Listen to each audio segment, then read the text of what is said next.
Hello, welcome to Blaine's Escape Corner. It is that time again where we get together and talk about the things we love to make us escape, help us escape, do the escape, escapity bippity boys. You know the drill. You've been here before. You're all familiar with what we got to do. Didn't watch the new Shikimori since it's a special. Anything happened to it? Not a dang thing happened in it. But you knew that. You knew not a dang thing happened in it. That's just par for the course. Par for the course. Oh, hey, let me just show you all the previous episodes you missed. It's basically the same as being there to watch all the episodes. There's no difference. No difference in the quality of the show you're watching at that point. So you basically saw it because you've already seen the other way. Day really was a Monday. Are we talking Garfield style? You wanna lay it on the... Wait, hold on. Where's the hell's my focus at? Well, it's pretty far back. All right, there we go. I'll just lean back today. You want to lay it on the group? We can work together. I mean, the escape corner is a place we come to escape, but sometimes it helps to talk about what you're escaping from. If you want some counseling, lay it in there. But I'll probably just say buck up, Buttercup, and we'll go on from there. Oh goodness, what have we watched this weekend? What are we at? Oh, I forgot to update that. I need to update that.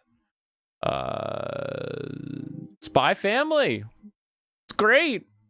Spy Family weirdly connects to my childhood. In the elementary school I went to, there was a kid who was held back, so he was monstrous compared to the rest of us, and this was in like first and second grade, so like he was probably, a couple years older, but a couple years in elementary school means he was like twice everyone else's height. And so I immediately was like, oh, I've seen this kid before. I know who he is. He's a giant.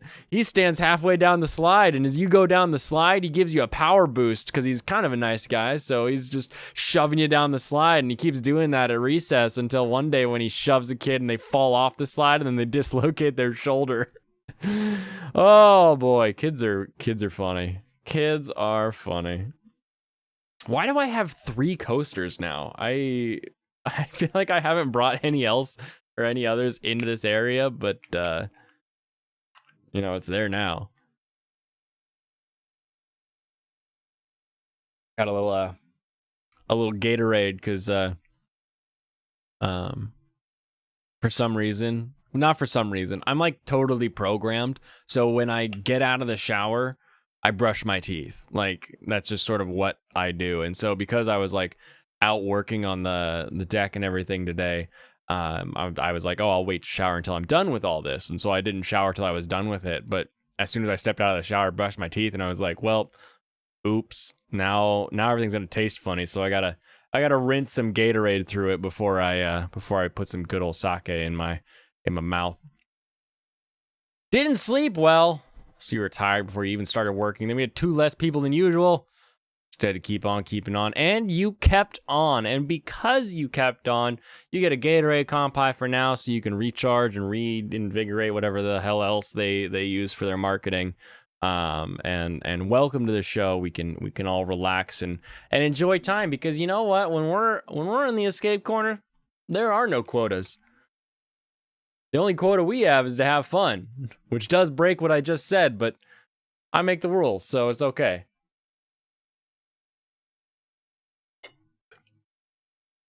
All right.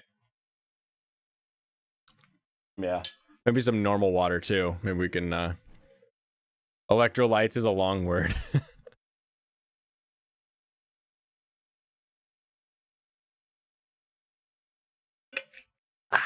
All right. All right, that should take care of that. That should make it so that the sake doesn't taste bad.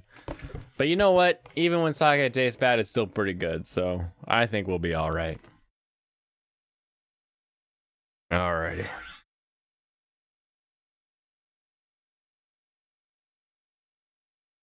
Alrighty, a little bit of housekeeping. Thursday and Friday, I am not going to be at the home computer setup. Now, I do have a mobile setup, basically what I used for the Smoking the Meats stream. So I can bring the mobile setup. I cannot guarantee that I will have internet that is at all quality while I'm there. So while I'd like to say, hey, I'm gonna have a stream from the from a lake, and we can talk while I'm fishing, it'll be great. Can't say that I'm gonna do that because I don't know that I will have internet. So Thursday and Friday this week, assume that we are not gonna be having a show. And if I do find some internet and some time, then we'll go ahead and do that. But just know that if you don't see me, I'm having a great time, and you should too. You should have a good time as well. Mexican burger, biscuit, turkey burgers. I feel like you wrote burger too many times. If I Google this, am I gonna get an actual like family recipe, or what the heck is this? Mexican. This is Mexican turkey burgers, like cilantro, lime, pesto. The heck is a Mexican burger biscuit? I don't understand. I don't understand this language you're speaking. Bacon cheeseburger biscuit bomb? It's a Pillsbury recipe. That doesn't seem very Mexican, but it might be. Tortas hamburguesas? I don't know what you're saying, but it sounds pretty tasty. I mean, turkey burgers are pretty good because, like, turkey, while not having like the beef flavor, does take on all the rest of the flavors. So when you put a lot of good seasonings on something, turkey tends to suck it up better. So like when I make tacos, I usually make tacos using ground turkey because I really like my taco seasoning mix, and so I can taste the seasoning mix stronger on a ground turkey than I can on ground beef. But I don't know what I made Mexican burger, biscuit, turkey burgers. I don't know that that's an actual sentence. I think that's the same sentence as the tweet that has me still watching Tomodachi Game. Oh, that's right. Kanpai, everyone. Kanpai with an actual drink this time. Oh, boy. Oh, boy. Why did that not work? There we go. You mix taco seasoning into ground turkey, then you made them into patties and seasoned those like you would normal burgers, and you made biscuits to use as buns. Okay. That makes sense. I would have said Mexican taco meat burger, taco burger. What would I have said? I don't know what I would have said that would have made more sense. I would have ended it with a biscuit bun. I think that would have been the the sort of like key denoting factor in it being biscuits as buns, as opposed to being some sort of like encased biscuit with the ground beef on the inside, but or a ground turkey on the inside. But we'll cross that bridge later. I am a bit behind on some of these shows. I can't believe it. I can't believe I am falling behind of anyone in the world. Me. I think all I watched this weekend was Otome Game and Spy Family. And I'm really surprised that I think that's a true statement. Yeah. Otome Game, the dub continues to be fun. Really, really decently done. Again, it's fun that the main character hates the world.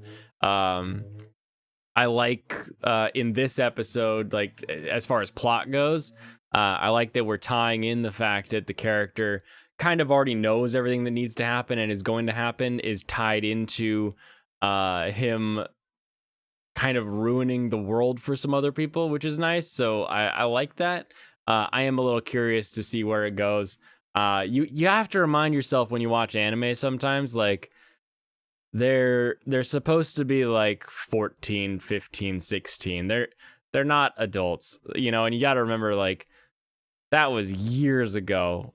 For me that was, you know, 17, 18 years ago, whereas like you know, somebody else watching it's like, man, 17, 18 years, I have more experience after their current age than they have in total. So where I say like, yeah, why don't they just do this, or why do they feel like that? You shouldn't feel like that. That's dumb.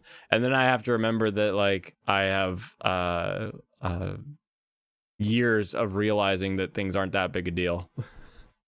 So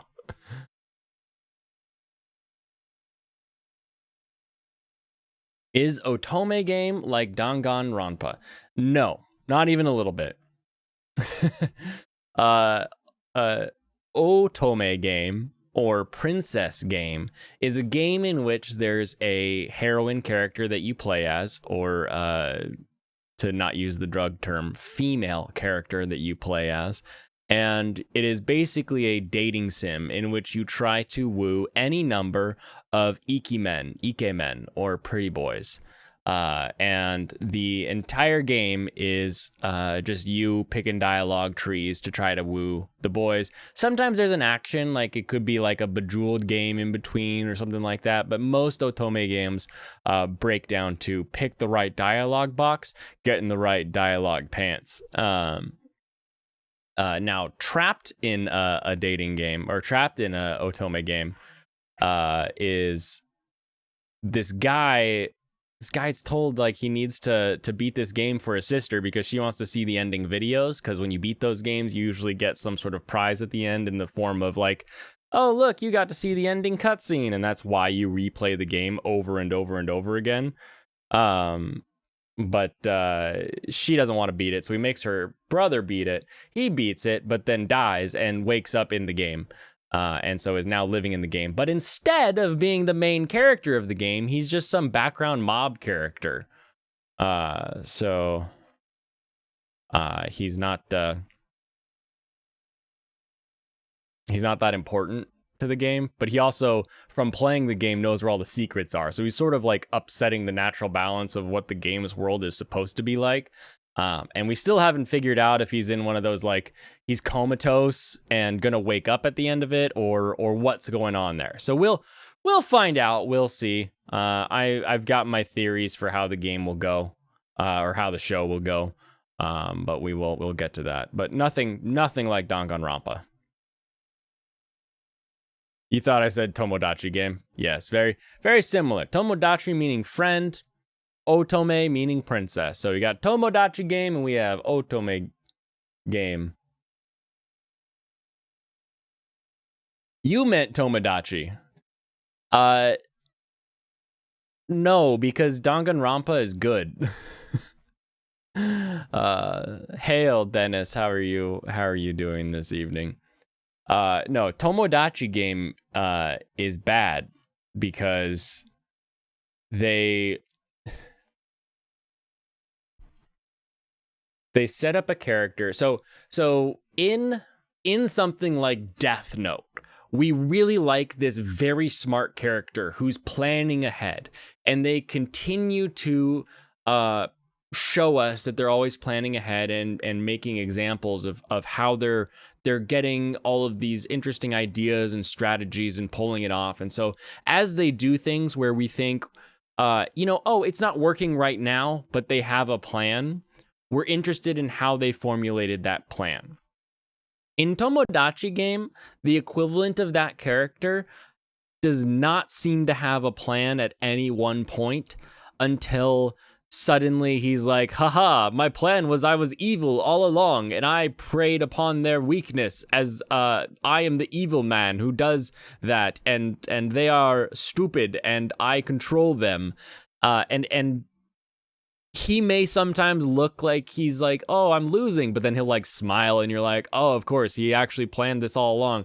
And so rather than getting excited about how he's gonna solve it, every time the show is like, oh no, it's not going his way, you're like, yeah, but how is this what he was planning all along? Just tell me how this is how he was planning all along. So just not super excited. Okay. Oh, you're exhausted. So you and Serranos are in the same boat there, with the exhaustion. You mixed up the two. It's understandable. They both ended in game. King's game, Darwin game, Otome game, Tomodachi game, all the games. Like in Akagi, where almost the entire show is from a different character's perspective. There's one 2-minute sequence where we see his perspective and you hate it. Yeah. Yeah, and it's like, you're supposed to hate the character, which is also kind of why I think it's weird that he's so close. Or is he on top? I think he might be on top, right? Like, he was voted like the #1 male character, and it's like the #1 male character is a baddie. But not like a baddie who we're supposed to hate. That doesn't make any sense. People want to be manipulated and controlled. Is that what I see here? All right, Dennis, you've got a serious question for me. Lay it on me. I will have a serious answer for you and a comedic answer for you, because I use comedy to cope with my life. When is my birthday?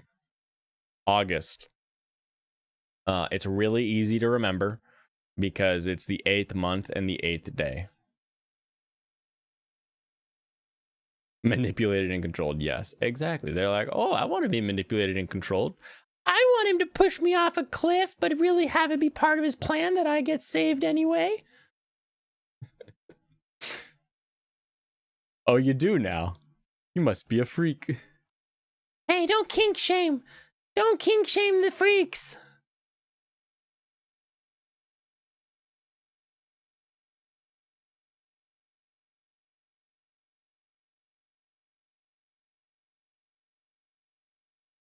I'm a Leo snake.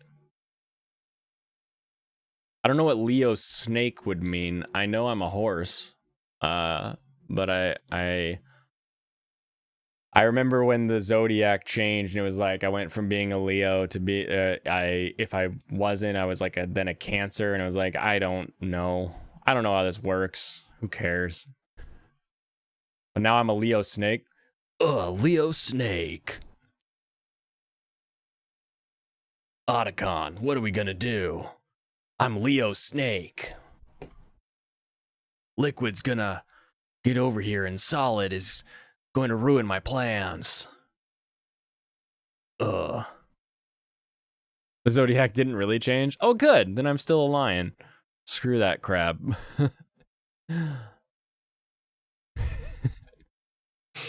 I don't know what the snake comes from, though. Why am I a snake? I've never heard of that.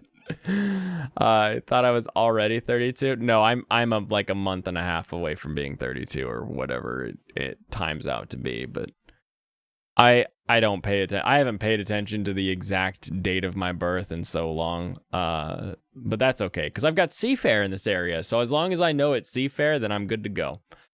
There was this potentially just a rumor going around, but that like the planets had shifted over the years, and so what we called the zodiac months was actually different things. So because of the tilt precession of the Earth, it should actually be like 2 weeks different or something like that. I don't remember exactly.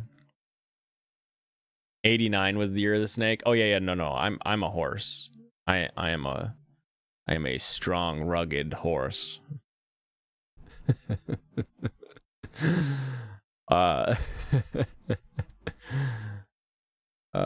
Take that how you will. I just say things online. That's all. STR top in the charts. I gotta say, I just assume it's good, and I'm just waiting again because I'm waiting. Mustang, yeah. But the only pony car I own is a Firebird, so that doesn't even count. Kaguya-sama, Love is War. We have our new Kaguya fan, so Paru can explain why Kaguya is so good. Tomodachi game again. I am so confused. I just really feel like I'm watching a different show. Sounds somewhat similar to Danganronpa, since the main character is the one who actually ever solved anything. Everyone else was always wrong. Yeah. Yeah. If you wanna take like they have the same framework, but they're different everything else. It's like a Camaro and a Firebird, actually. So Camaro and a Firebird, Pontiac designed the Firebird, and then Ford GM was like, oh, you can't have the good you can't have the speedy car, so we're gonna give that to Chevy, and they turned it into the Camaro. But then Firebird was like, what if we just make it a little slower? So they detuned it and sold it as the Firebird. Now the detuning was a couple bolts, so if you knew what you were doing, you get under that hood, you could rev up your Firebirds pretty easy. But at the same time, even though they share a ton of parts, even though they share, the basic framework of everything, a Camaro and a Firebird bring in vastly different prices on that market nowadays. So that would be my comparison for Danganronpa and Tomodachi Game. Now, that being said, everybody says it's great, and maybe I don't know. Is it manga people who are like, oh, I did the thingy finally. So like I love this arc. I love where they're going. I was hoping they would animate this panel just right, and they did. And that's why it's getting so much love. Like maybe the manga people know what's up. We'll see. This is gonna need a banger of an ending though for me to care about what's happened so far. Spy Family getting knocked down by these two. 1, okay. 2, I don't get it. We'll see. Data Live moving on up. I am still in season 1, so I will let you know when I'm even remotely caught up, if this is like this valid, but I believe in the Data Live army at this point. Shikimori's just sitting there, just like, yup, what's up? I got mid ranking on the top 10, even though I should be a top 15 anime. Yeah, boy! Kongming unleashing the ultimate strategy of using your opponent against themselves. Quit punching yourself in action. I love it. Yeah, boy. You may call it sneaky and underhanded. I call it tactical. Komi can't communicate, falling down because everybody else is moving on up. Aharen-san and Aoashi just taking up spots that Love After World Domination should have. So there's my opinion on the week 9 anime poll. Let's see what we got here. The sun will go through Chiron every few years, and when it does, the media makes sure to tell everyone their signs are changing. Chiron is not consistent, therefore it does not count. Gotcha. Danganronpa 2 got me effed up, fam. Chiron, pronounced Chiron. Just like the boatman. Isn't one of the boatmen's names Chiron? One of the is that the Norse boatman? Who's that? How do you boatman? Oh no, that's Karen. Karen's the boatman, not Chiron. That's Greek mythology.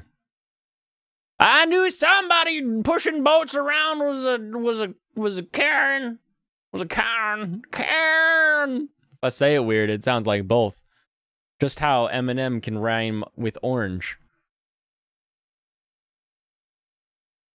Oh my goodness. The manga people. It's both tackle and sleazy.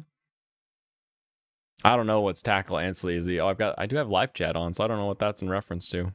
I don't remember what I said that would have been that. Shikimori takes 2-week breaks just so we have to watch a show over a longer period of time. What if they just like drop off 2 episodes? Chiron is a centaur doctor? Is that like the monster doctor? Centaur doctor.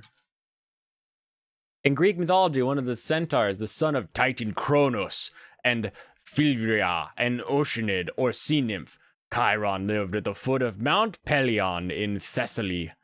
Unlike other centaurs who were violent and savage, he was famous for his wisdom and knowledge of medicine.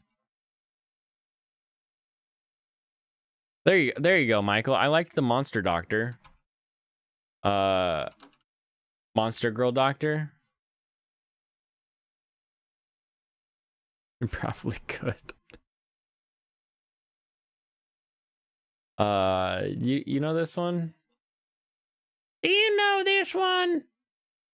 Are you up to date on your Monster Girl Doctor? Well, I should use the anime list so I don't. Oh, so I don't do anything. Oh, great. Here we go again.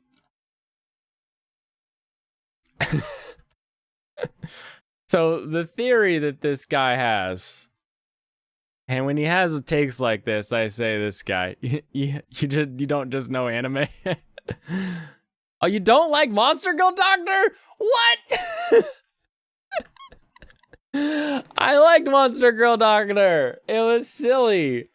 I liked that the Lamia was his nurse assistant, and, like, helped with her tail and stuff. I enjoyed this show. This was a fun one. You don't either.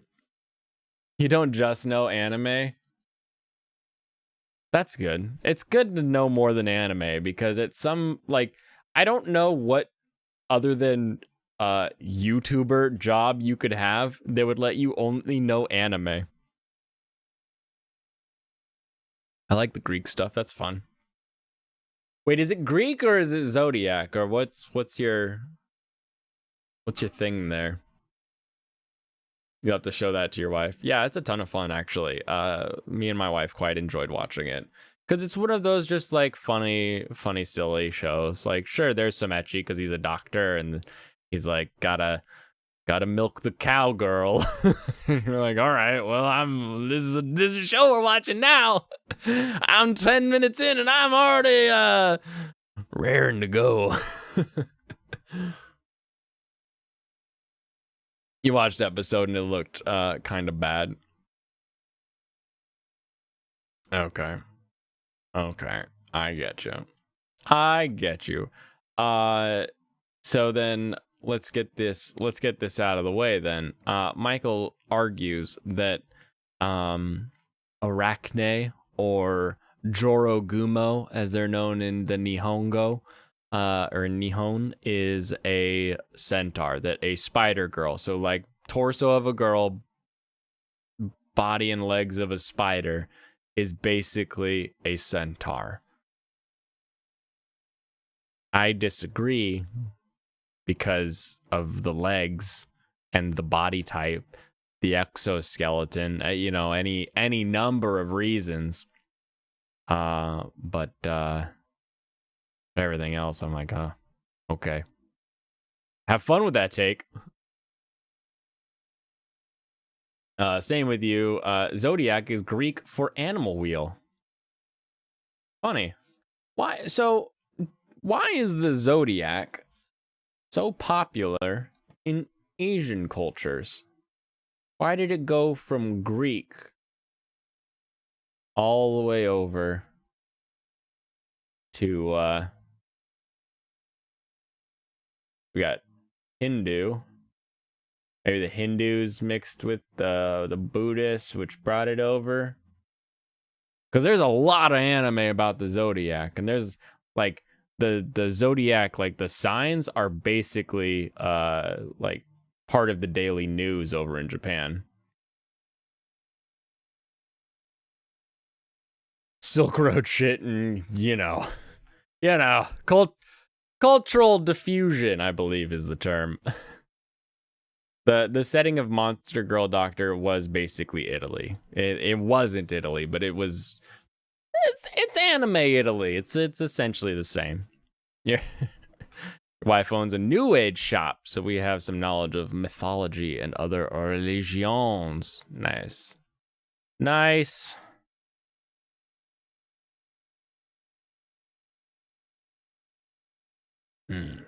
Yummy. Many cultures have their own version of a zodiac.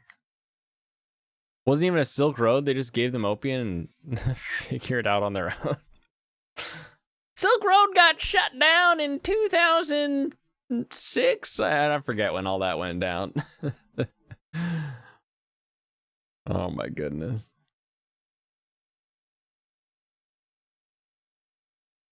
All right, should we get into this article? I think we should. I think it's time. It's time to answer the pressing questions in life. You guys, you come here for the hard-hitting, investigative, not journalism, comparison, argument, critique. Why is Shikimori's Not Just a Cutie getting so much criticism? Because it got so much hype. Look, I wrote an article. I may have written the shortest article ever.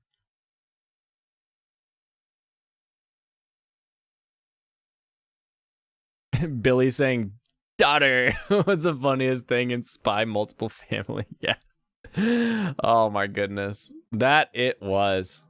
That guy. My favorite is he's like breaking, like bending like light poles and shit, and he's like, "Daddy." It's good. I will actually go back probably and watch the dub on that one just to see how they play with it, because that could be pretty funny.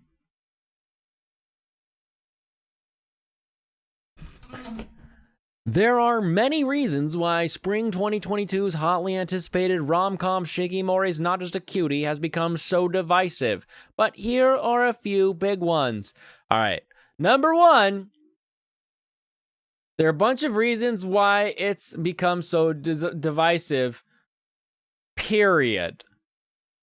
Here are a few big ones, but the but conjunction here indicates that the thing that comes next is the antithesis or a counter to what came before. So there are many reasons why Shikimori's Not Just Cutie's become so divisive, but here are reasons to enjoy it would be a good way to write that sentence. I would remove this but and just say, or, you know, maybe just do like a comma.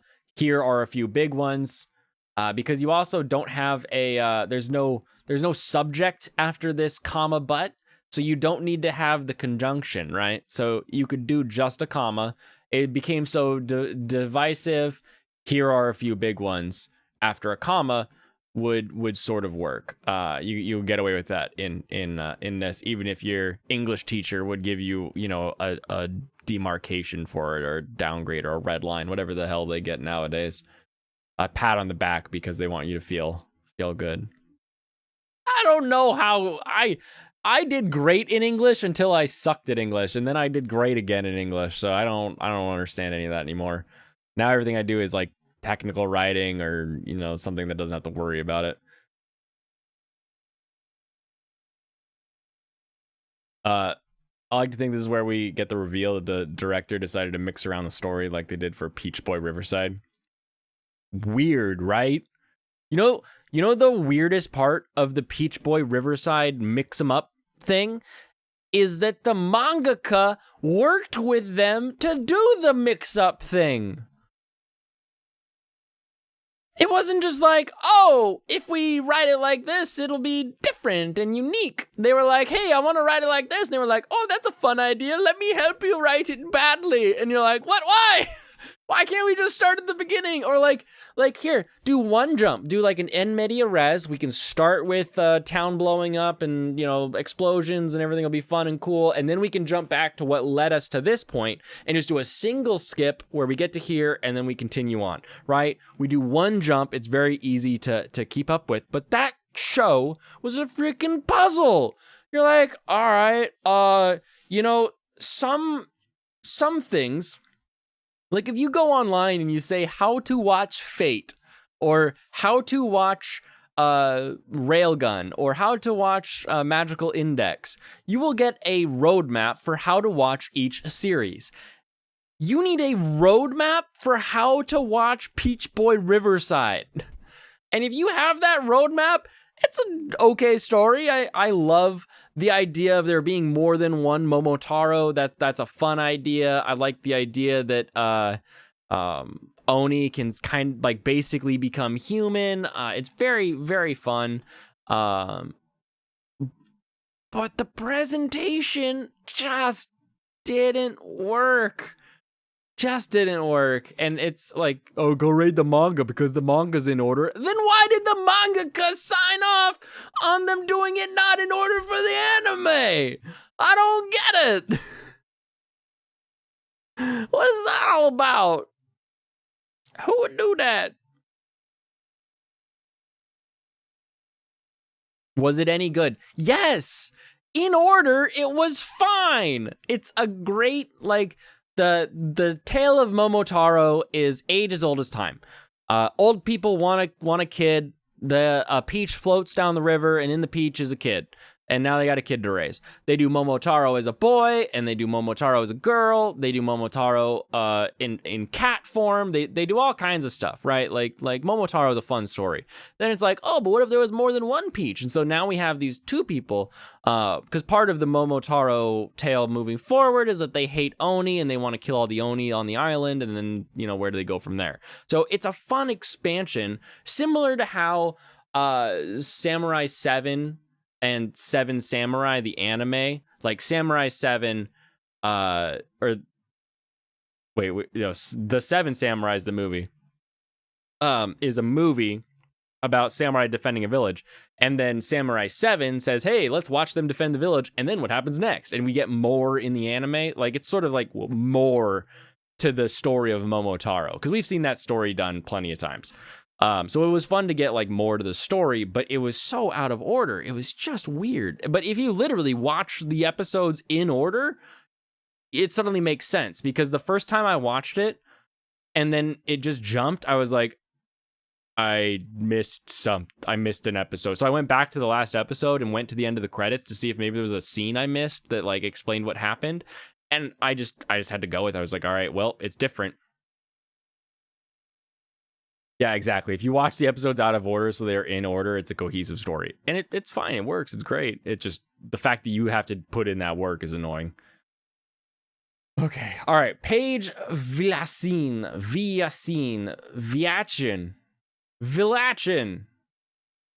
Cute little avatar face she's got.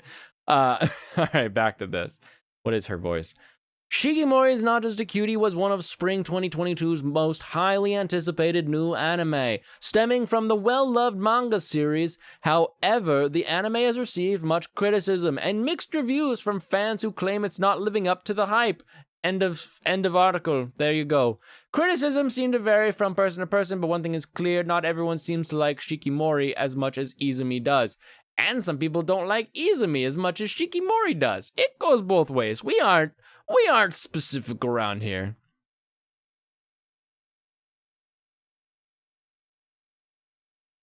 Is it because the characters are too flat? Is there not enough conflict? Yes! Is Shikimori herself just plain too perfect? Yes! There are quite a few reasons why Shikimori is Not Just a Cutie has become so divisive, but here are a few of the biggest.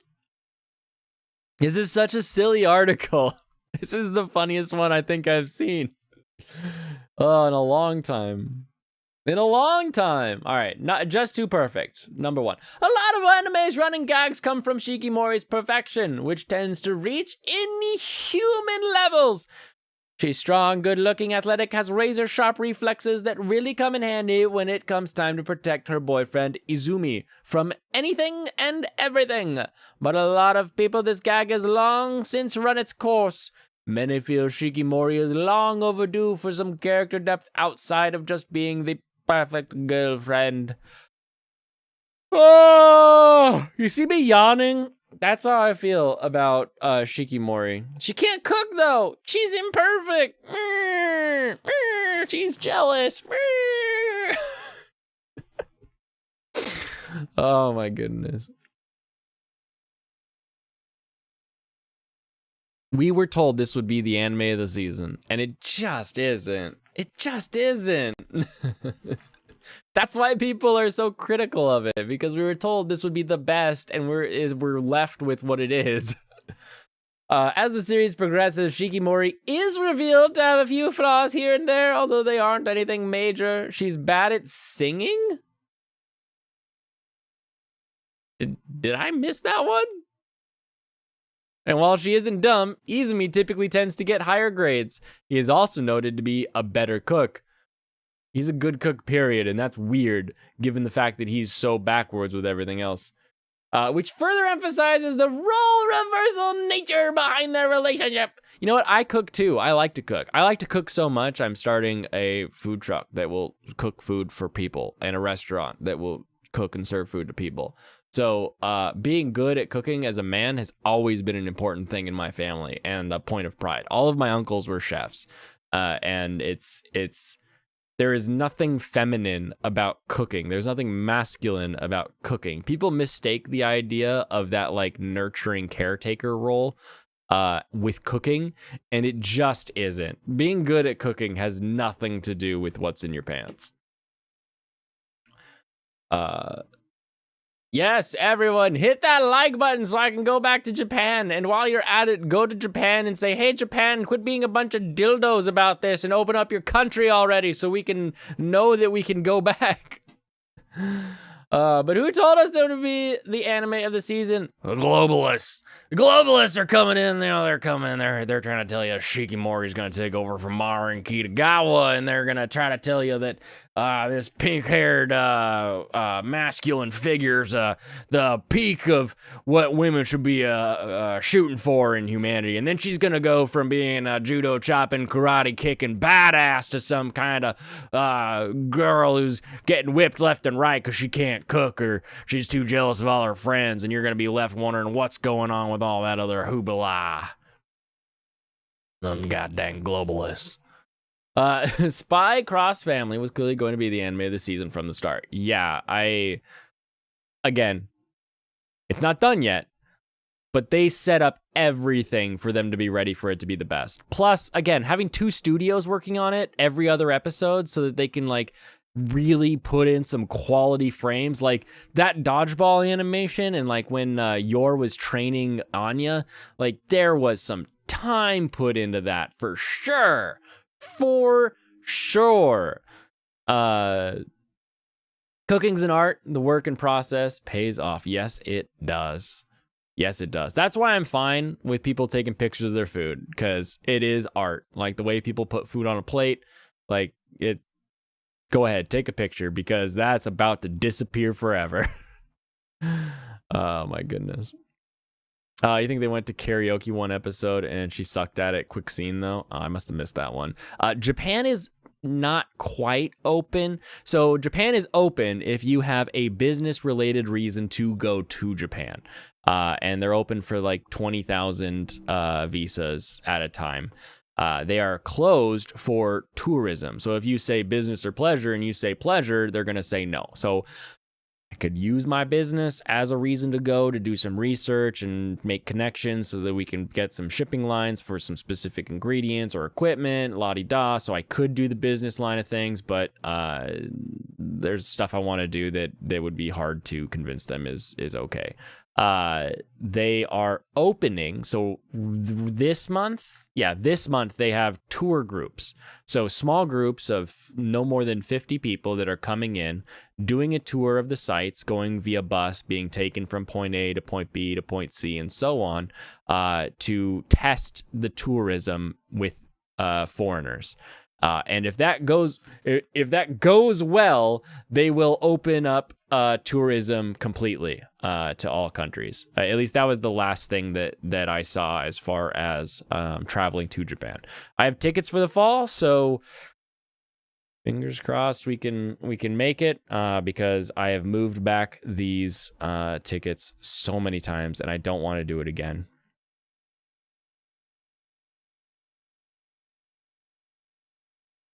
Oh my goodness. We got to open Japan for a second time. Hell yeah. Hell yeah.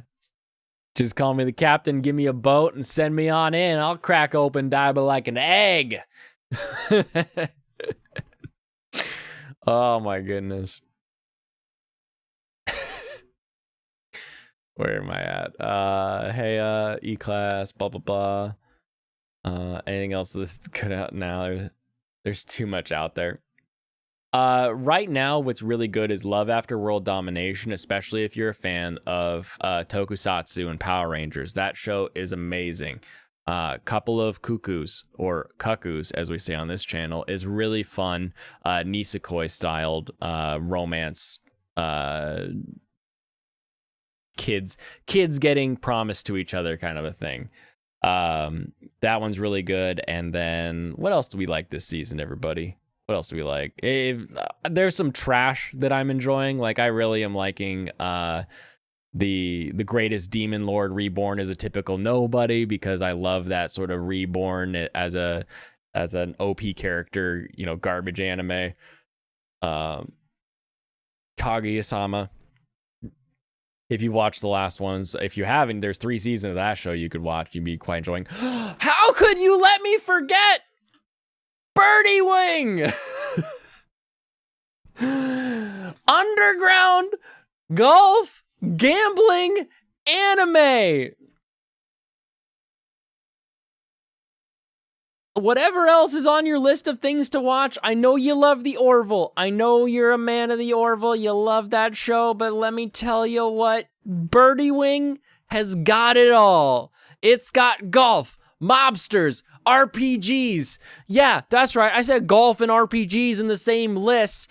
Girls that are kicking ass, guys that train them to kick ass, and everything you need. Probably number 5 this season for you? Hell yeah. I can get behind that. As long as it's in the top 10 somewhere. That's all I'm trying to get this year. Oh my goodness. This was revenge for us liking Dress Up Darling. What if we had Dress Up Darling but didn't have as much fan service? Then it wouldn't be as good. I've talked about why it's good because of that entirely. So we'll get through that. Die Rangers, Metalder, so you like tokusatsu. Yeah, the fact that you're saying like the actual tokusatsu stuff and not saying Power Rangers, Dino Force, and all that other crap just tells us that you would love after world domination. The way that you get to see behind the scenes on the baddie's base, and the fact that it's basically what if Rita Repulsa was hot and dating the Red Ranger, makes it just such a great show overall. Really good. 12 years behind on anime. That's fine. Don't watch Birdie Wing, it's just golf. Don't listen to Michael. He thinks giant spider girls and centaurs are the same thing. So you might not want to trust his opinions. Spy Family is what started the list. Yes, you are correct. You love Logue, and I don't have time for Logue. Gundam and Yamato, you love Ideon, 2 older shows. This season is weak, so it's top 10 by default. This season has a couple good ones that will be in the top 10 for the year, but like overall, this season's kind of rough for a real top 10. It really is. Ya boy Kong Ming, and the rest of them that I've been talking about. Yeah. It feels like 2004, where, you know, there's 20 shows all year and 3 of them anybody cares about, really. Legends of Galactic Heroes. Yeah. Logue. I can say Logue. I don't have to say Legends of the Galactic Heroes. I don't gotta say that each time. You and Captain Fix-It, the pop culture mechanic, can go talk about Galactic Heroes and Galaxy Rail and Macross and all that. I need to. I ain't got time for all that yet. I've got to watch Frontier, just Frontier, so that I can compare it to Ironblooded Orphans and see what I think of the comparison there. Spy Family's ongoing, unknown but probably. But the first season is a banger. VR Troopers, yeah, we got that. They'll definitely light on decent shows. Yes, we'll have 12 episodes and start back up in the fall. Awesome. Logue sounds terrible. Well, maybe you shouldn't write it. You know what I love? Love after world domination. And when I acronymize that, it's LOD. So I can say LOD is the best. LOD has come to save anime. I don't worship Gundam Wing. I worship Iron-Blooded Orphans. Get it right. You thought last season was weak outside of Dress Up Darling? Yeah, I can't think of something that happened last season without looking, to be honest with you. Who was it? Was it E-Class? Who was like 2018 winter was the weakest season of the last 10 years. And it was like, what? How did you remember that? Anyway. Oh man, it's heavily implied that a lot of Shikimori's character development was already done prior to the story's beginning, so at this point she's already become a pretty well-rounded character in her own right. If you're a well-rounded character, you don't have to say, you know what, they did most of their characterization before, you know. Does Birdie Wing have Opie? Hell yeah! Hell yeah! V-Pair has got the Opie for you. Actually, there's a few characters that do, but V-Pair, like, it's part of her golf strategy is using her Opie, so we can definitely be about that. Iron-Blooded Orphans was boring compared to even Greco? Where is this going? So you stopped? What? How far did you get when you were like, meh, beta?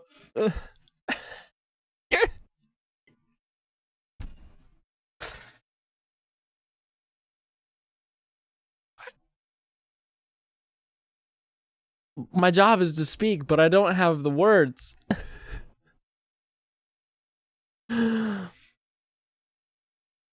Iron-Blooded Orphans has a legit physical, in-universe, explainable, and comprehensible reason for the pilots that are children to be better than everyone else on the battlefield. Everything else. All of Gundam UC, like, oh, we're special magic space wizards, which makes us better at robot piloting. Even Gundam Wing, one I like, they're like, we made it out of Gundanium, and that allows it to be stronger so that it can take out 100 normal units. And you're like, what? Who cares? That's just a different kind of metal. They could still be a worse fighter. At least IBO, they're like, hey, it connects to the spine. It's actually the way that they move. That's how it works. And you're like, whoa, that makes a lot of sense. And then you watch them on their rise as Tekadon, coming from the slums, coming from the oppression and fighting back to the man who is the man on Earth so that they can get Mars back and then becoming the kings of Mars and then seeing where that goes because they had to make deals with the devil on the way to get there. And then the devil comes to collect. He comes to collect every time. And when that devil comes to collect and the monsters of the calamity step forth, that's when you get the real story. That's when life really hits you. That's when the people you love come in and out of your life and you don't know where it's going, but you know that the only way to get there is to fight. And then while you're fighting, you know it's coming to an end when you hear Orphan Namina Lomone Segevon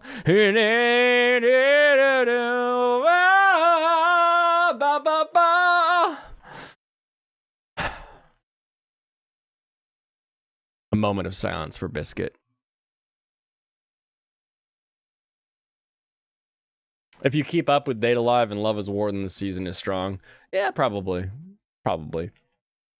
This author is Paige Velachin, the beta writer. Manga, get out of here.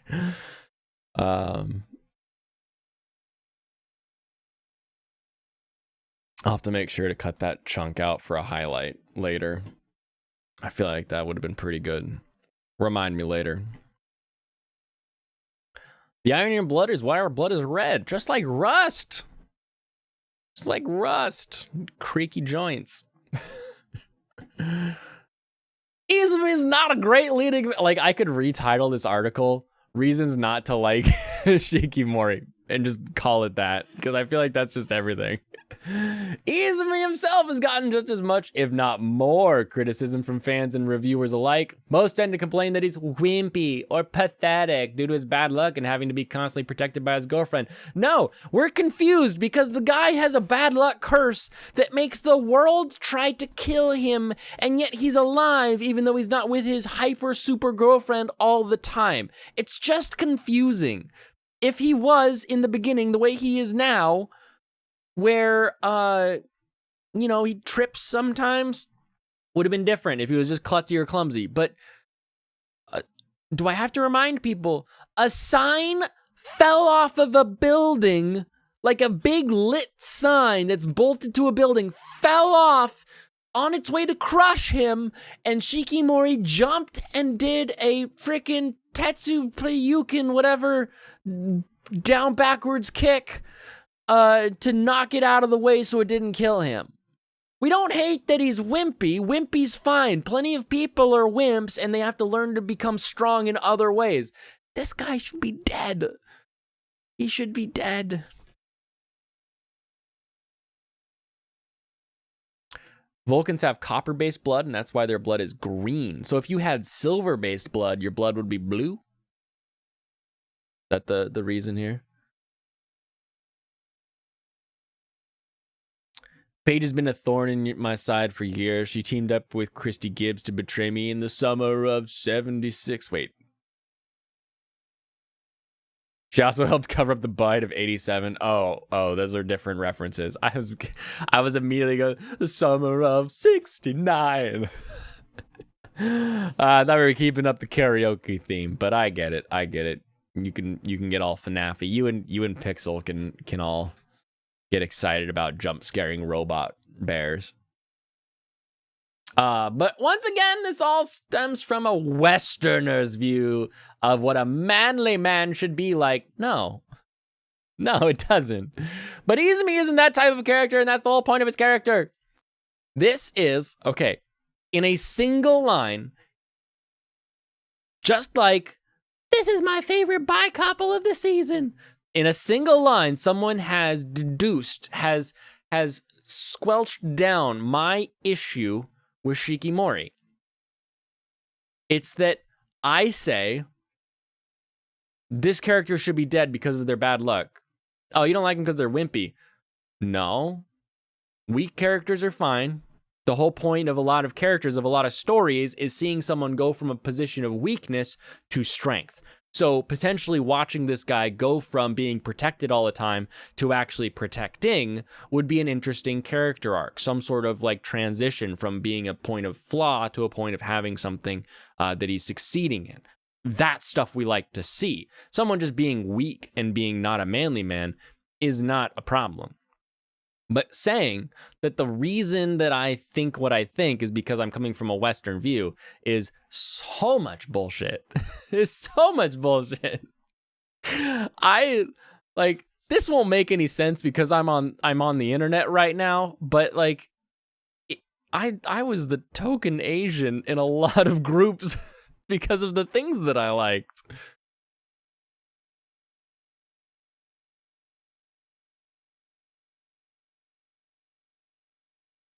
I was the guy whose lunch had like raw squid and everybody was like, ew, gross, I don't like that. Like, excuse me, what? Yeah, it's exactly what you think it is.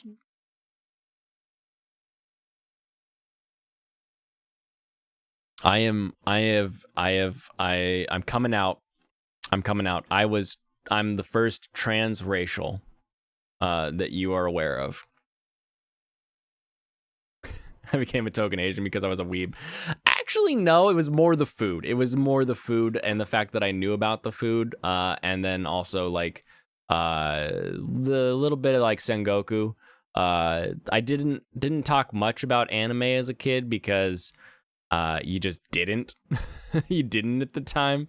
But luckily my school was like 30% Asian kids, so it was pretty easy to find groups to hang out with. But yeah, no, I remember bringing food to school and having kids like move away from me because it smelled funny to them, and it was like, it's just Asian food. What are you talking about? So I get it. You watched a basketball hoop, backdrop, and all fall off of his garage and smack him in the head. He's lucky it only smacked him in the head. Izumi was great. Loved it when he made Marin that one dress that Twitter hated. Oh, goodness. Oh, my goodness. But yeah, it's like, don't tell me that my view is wrong because of where I'm from. Confront my view. Tell me that my view is wrong because of something else about my view. But don't say that my view is just wrong because of where my view comes from. That's a problem. You need to address the fact of what I'm saying, the merits. That you can't just say people tend to complain that he's weak or wimpy, but they're Westerners, so their view doesn't count.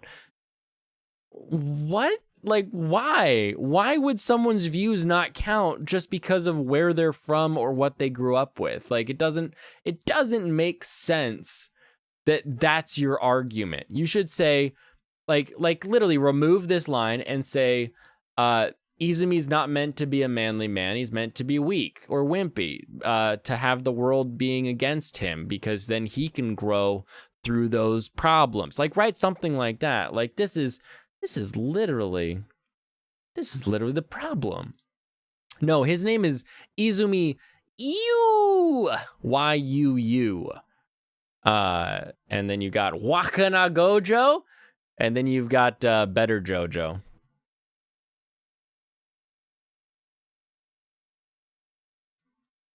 Don't know why you thought it was Izumi. You couldn't move fast enough. All you could do was yell out a warning. Oof.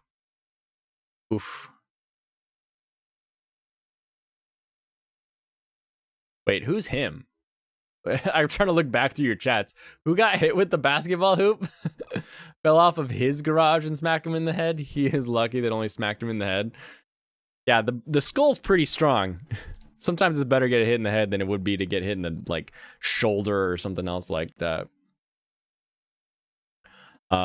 He's cute, clumsy, and excels in hobbies that are traditionally attributed to girls. We already explained this. Like cooking and seamstressing, but little secret, guys can make clothes too. Most designers, like, I remember telling someone that Calvin Klein was a straight man, and they were like, no. I was like, yeah, Calvin Klein's a straight dude. Still makes good clothes. Like, who cares? Oh, a friend of yours here in Iowa. Gotcha. Despite what the haters think, Izumi is also incredibly strong in different ways. He's emotionally mature and able to open up easily to his friends and family. When was that demonstrated? Which saves him from getting into ridiculous misunderstandings that so many others get themselves into due to their own emotional immaturity. When did he get out of something? Like, we haven't seen this. His constant bad luck has also led him to build up an incredibly high pain tolerance. We haven't seen that because he cries every time he gets hit, to the point where his head bleeding out doesn't even garner a reaction anymore.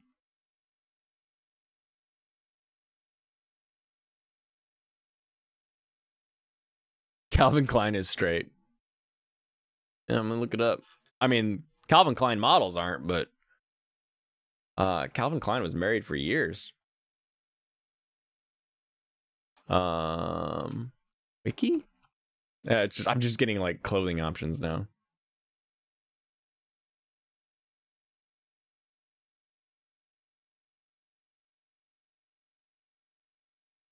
Ooh, both. Spouse Kelly Rector died in 2006, it looks like. That's sad. Married Jane Centre, textile designer.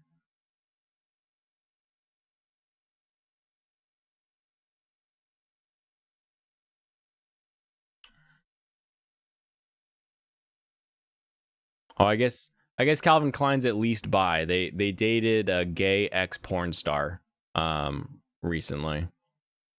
But they were married for years before that. Married to Kelly Rector and Jane Santra. He married his assistant. Ooh, way to go, Calvin Klein, I guess. Crazy.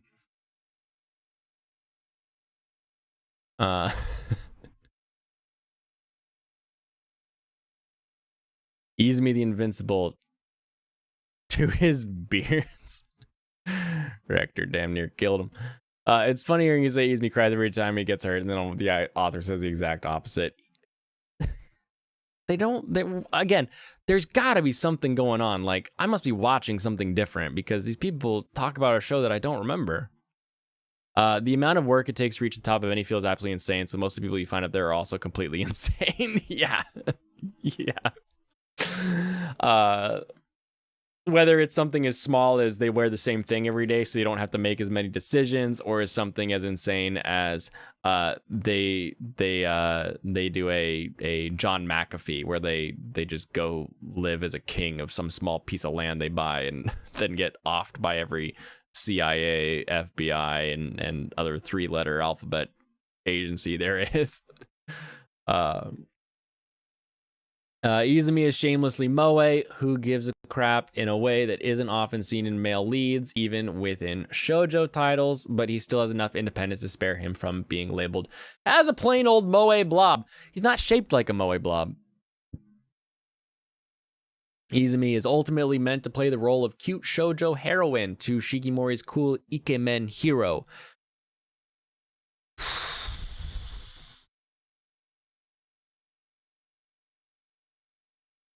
That sentence is wrong, like, grammatically, but the problem is here with shoujo heroine, like, and ikemen, like, those are specifically gendered languages. Like, there's words for cool girl, and there's words for princess guy, but those aren't them.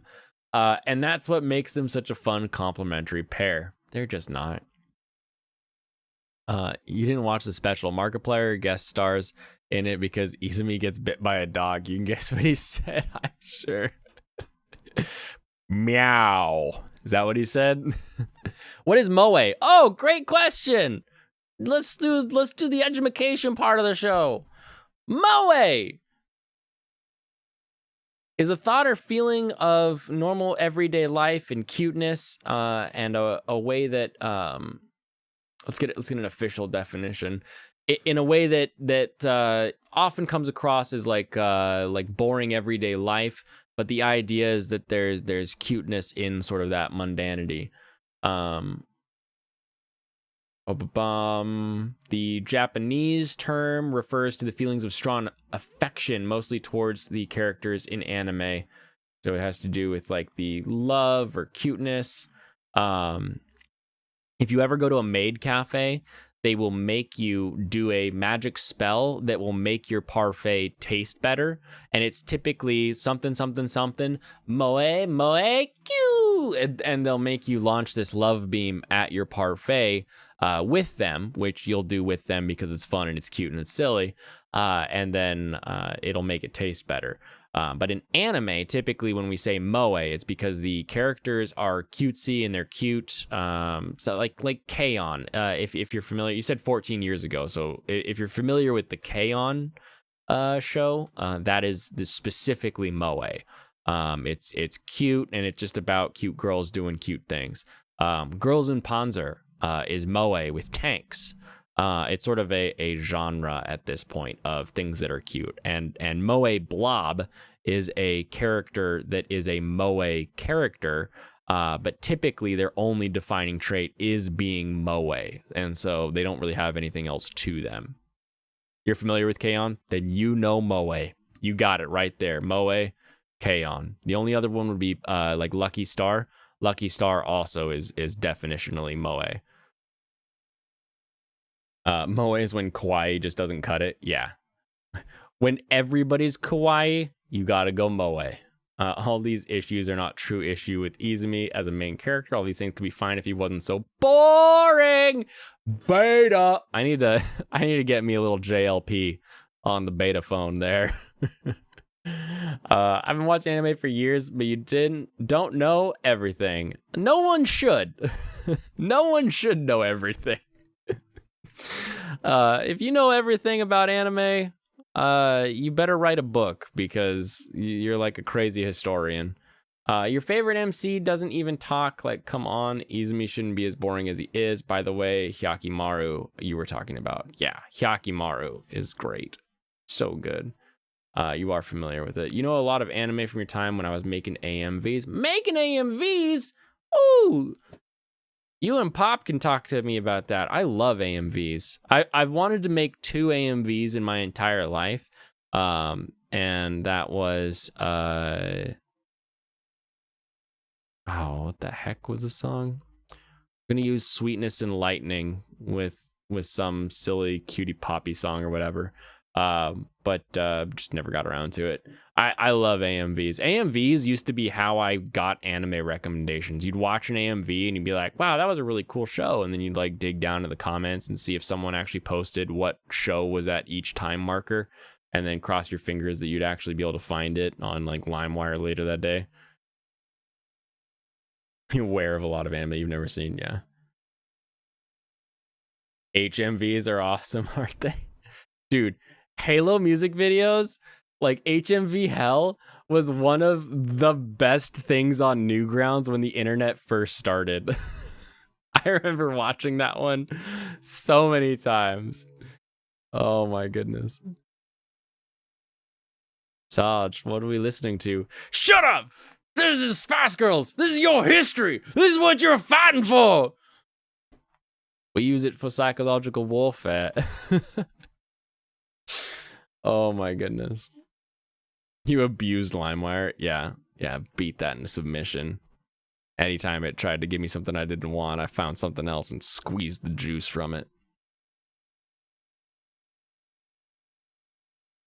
Black Eyed Peas and Powerpuff Girls. Did they get it started?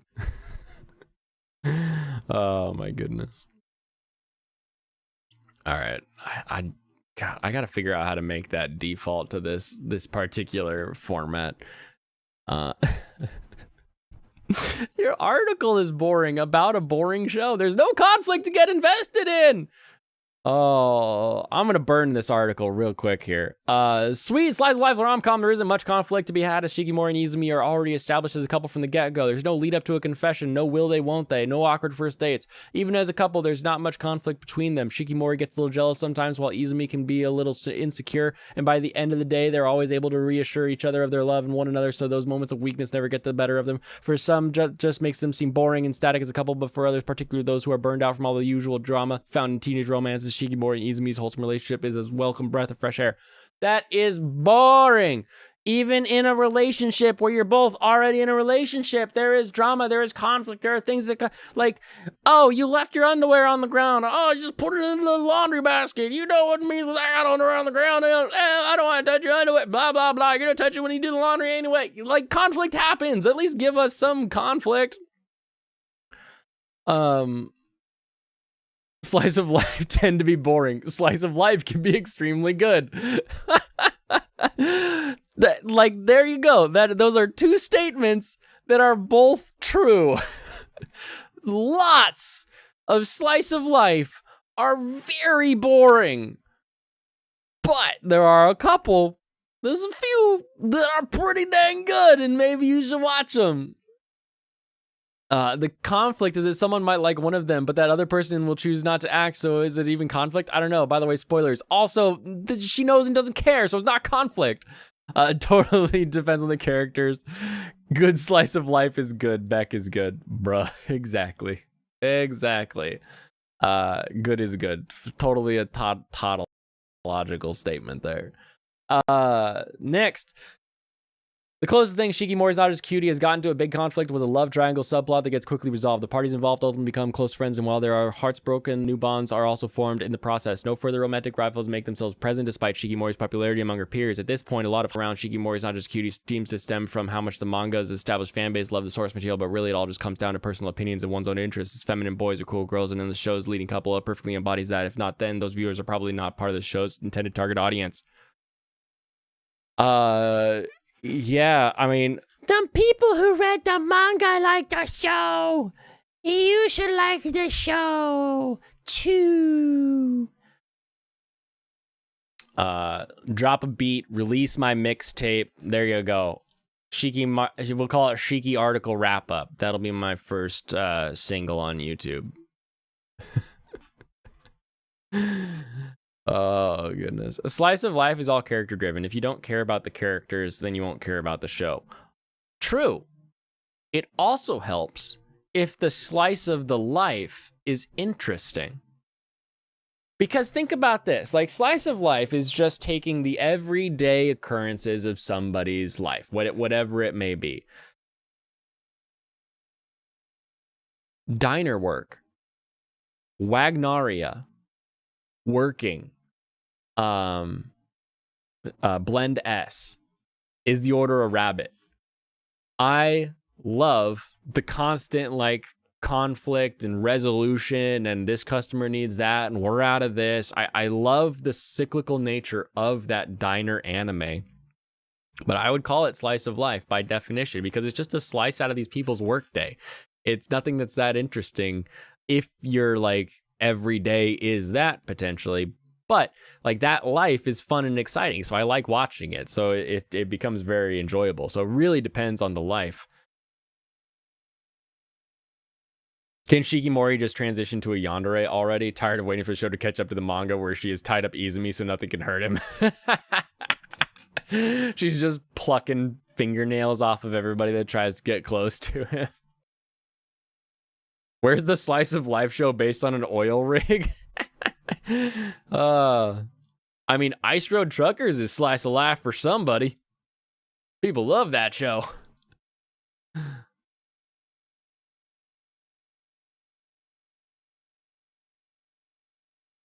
You want a good slice of fantasy life? Mushiko Tensei has that at a lot of times. You tend to, when they do slice of fantasy life, it usually ends up being around something specific.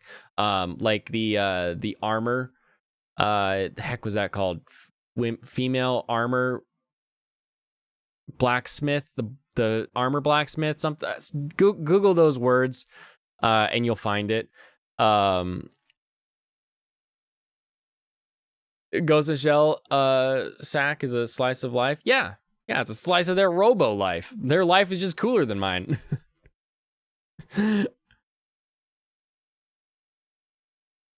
Just because it's a slice of life detective action robot show doesn't change the fact it's still a slice of life. Oil rigs are cool. Steven Seagal had a good movie where it ended on one. Didn't they all end on an oil rig? They just all, we just need a bunch of metal for you to run past, Steven. So here's another oil rig. We'll just pretend the boat crashed and you had to climb up the ladder, and now that's where we got. Devil's a part-timer, definitely slice of life, true. I'm trying to think what other fantasy does slice of life. You get stuff like the pharmacist in another world. Isekai, Izakaya, and Restaurant to Another World are both slice of life with another world aspect to it. How the realist hero rebuilt the country or the city or whatever the hell that's called. That one is probably a slice of life, arguably. Like, it's more about the relationships and his choices than it is about like any sort of real action that's going on with the political drama. Killed slimes for 300 years. There you go. We're finding them all. Cute girls do ocean drilling. Oh, Banished from the Heroes Party, and the other one that sounds just like it. I quit heroing and became a part-time worker. I think that's what it called. Not because there's I Quit Heroing, which is this season. What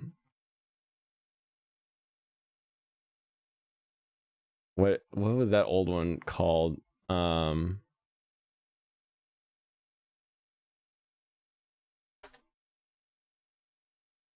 I couldn't become a hero, so I reluctantly decided to get a job. There's a fantasy in a foreign world for you. A top tier one would be nice. Here you go. Top tier one. I couldn't become a hero, so I reluctantly decided to get a job. There you go. I'll stick it in the chat for you. There's your top tier fantasy slice of life. It's only halfway through the year and momentum for Bloody Blah. We watched by family Tomodachi game. Summer's almost here. Woo woo! Go to the beach, do some fishing. We gotta catch them bass. Catch the bass, big ass bass. I'm quitting heroing sucks. What? I thought we discussed this. I'm quitting heroing is what you need to give every middle manager who's a weeb so they can learn how to be better at management. You think the couldn't become a hero was the first anime you saw tit in?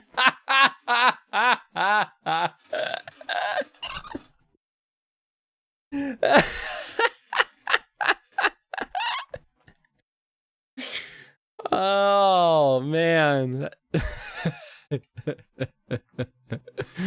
Your boss doesn't watch anime, so it won't work. Banished from the heroes party is close. You wouldn't consider it top tier. Not banished. Couldn't become a hero. There's a difference. I couldn't become a hero, so I reluctantly decided to get a job. I loved that show. That show was great. Okay, My Hero Academia. Everybody should love it. Look, we got older blue-haired Uraruka going on over here, so we can have some competition in our waifu wars and our hero academies. That'll be exciting. Cry some more of the anime. That's what this one is. If you got through this first season, then you have to watch the second season. I don't know how you don't. Blue-haired Ara-Ara-kun. Hell yeah. Everybody loves that sort of like poof hair. Love it. Everybody's favorite, Rent a Girlfriend Season 2. Don't deny it. You love it. We all do. We about to watch it. And we get to watch it live action and in animated form.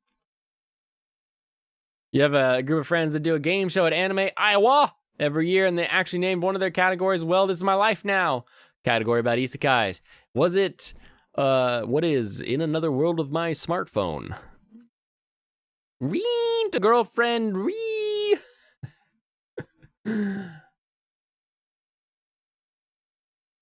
Devil is a part-timer part 2. Yeah, it's not as high as this makes it seem, but it's fun because when they go to the water park, she's in a bikini and he's like, here's a kid's meal and it's got 2 small burgers, and then she turns and sees a friend who's got big bouncing boobies, and then he's like, here's your double and it's bigger burgers. Oh, one of the silliest scenes and cuts in anime are in the first season of this one. It's fantastic. I love it. Oh, you know it's different. You're saying Banish is close to what you're talking about. All right. You check out Couldn't Become, and then you tell me that it's great, and we'll talk later. It'll be great. We'll have a good chat. Rent a Girlfriend equals prostitute. It does not. It does not. I will not take that slander in this chat. It is escort services, and you'll be good to to write. Wait, did you retract that, or did you get like did YouTube yeet that? You agree with Dennis? This show should be burned. I burned the show. Serious, I'm curious if that got debated, or if you actually pulled that one just in case, because probably smart to pull it just in case, because we don't want bad thought in the in the thing. You kind of hate, right? Am I the only one around here that likes Rent a Girlfriend? Escort is synonymous with the big P word. Oh, you misspelled it. Okay.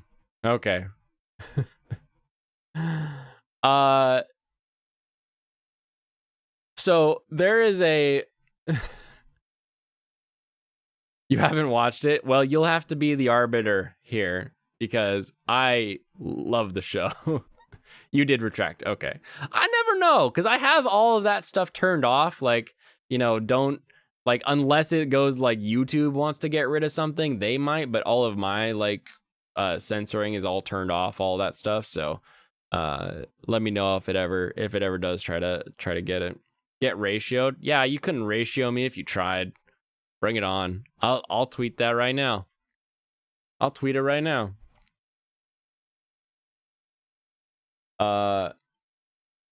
Rent a Girlfriend is the greatest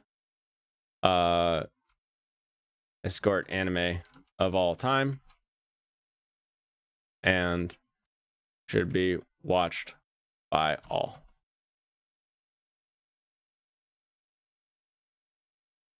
There you go. Try and ratio that.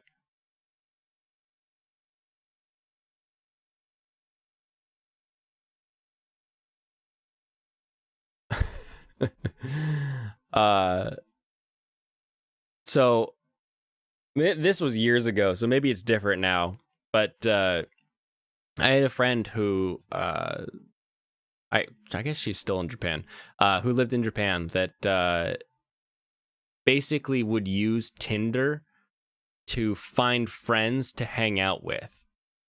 And this was when Tinder was like the let's smash and go app. That maybe it still is. I have no idea how any of that works, but I remember all the reports were like, Tinder claims to be dating, but it's just for people having sex. And it was like, yeah, no duh. Like, this is the internet. That's how things work. But like, you go to Japan and Tinder is just finding a friend to hang out and play Halo with, basically. Like, you're not finding a smash and pass on Tinder in Japan. It still is. You're sure? Yeah, it's gotta be. That makes sense to me.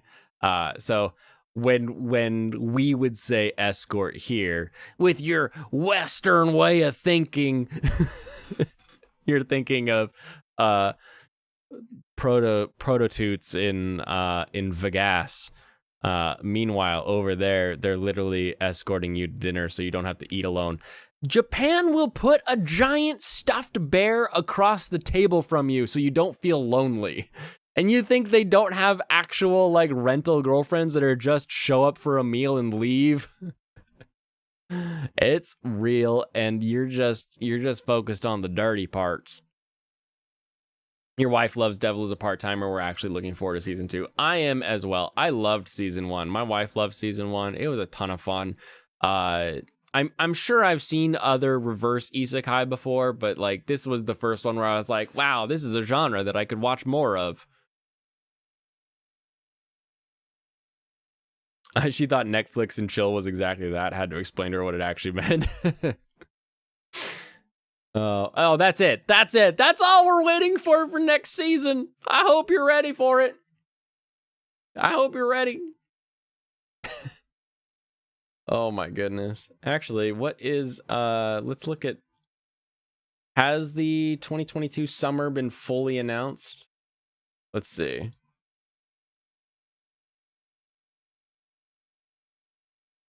Ooh, there's a good amount of announcements on this already. Ugh, and we're coming up. So we're at episodes 10 and 11 for a lot of stuff. When do these start? When do we get the, let's just take Classroom of the Elite. Who's excited for that one? Yes, My Hero was the first one listed on that. The start date is July 14th. Okay, so we've got a month. I've got time to wait before we do a what are we looking forward to for next season. So I'll probably wait until we come to the end of the series or whatever, before we worry about that. Fushigi Yugi.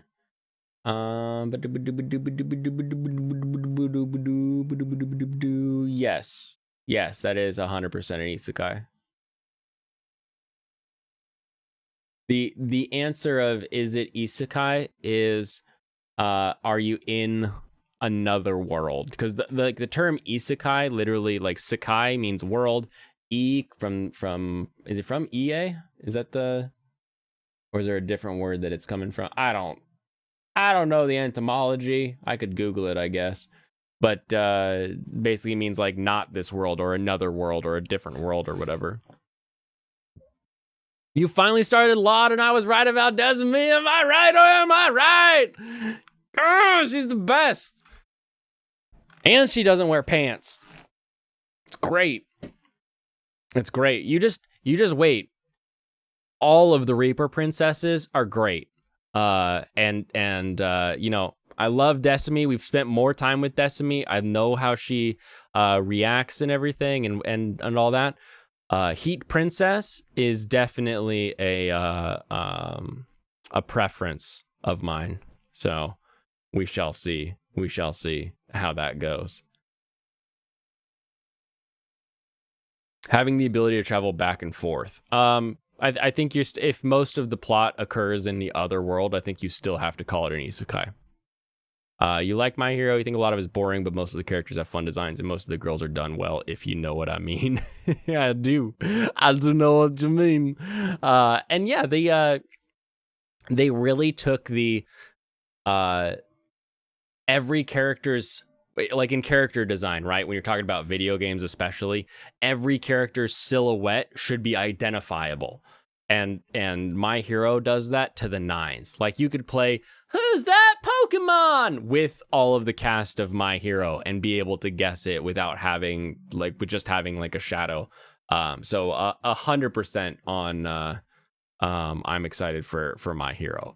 I'm not excited to wait for the dub every week because the dub translation follows the way English says I am as opposed to this happened to me. So I do have to wait, but it'll be worth it. You know, I like it and I'm not too worried about spoilers. So we'll see. We'll see how it goes now that I'm a little more connected into the community now. We'll find out how that is. Oh, call me John. Your world is about to get blown open. It's great. It's just great. We all have our flags and we're all waving our flags. And the best part is we all get to win. We all get to win this season. You do the same game with Bleach, which is why you love it despite the flaws of later filler arcs. Yes. Yeah, Bleach also does really well at the just make everybody, very, very different, identifiable from just their outline. And it's something that's really important but gets lost on a lot of character design. Even in something as like mundane as like Kids on the Slope, you can still have very different character designs for each character that make them stand out. Whether it's as simple as this guy wears a hat, this guy pops his collar, this guy always wears shorts. Whatever it may be, just something that like makes their outline different is very important. And I think a lot of shows get stuck in the wearing the school uniform, has a bowl cut, done. And a lot of the characters in the cast just kind of meld together. You'll always stand Yoruichi from Bleach. I think you stand Yoruichi and Mike stands Rukia, if I remember. Rukia's Bankai was the first. I think it's her Bankai with like the white. With like the ribbon thing coming off it, was the first sword I bought for someone.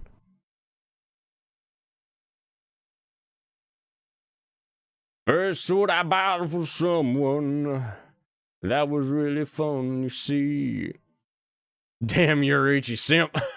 No simp in my chat. We ain't simping around here.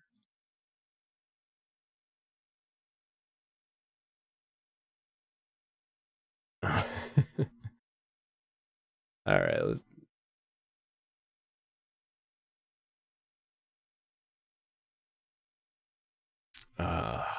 Oh my goodness. That's not her Bankai. I'll stand Neil.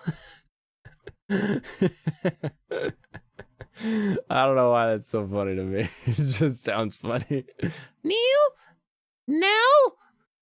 Neil!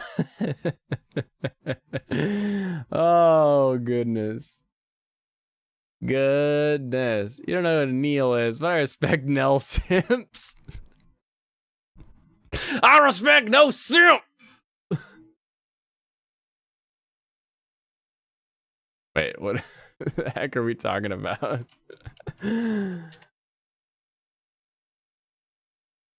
Oh, okay. The little tool olde schwank. Probably Nell. Because her name was olde schwank, you thought it was Neil. Had to be Neil. That's not her Bankai. Which one is it then? Nelio? Mad respect to the working man, the creator.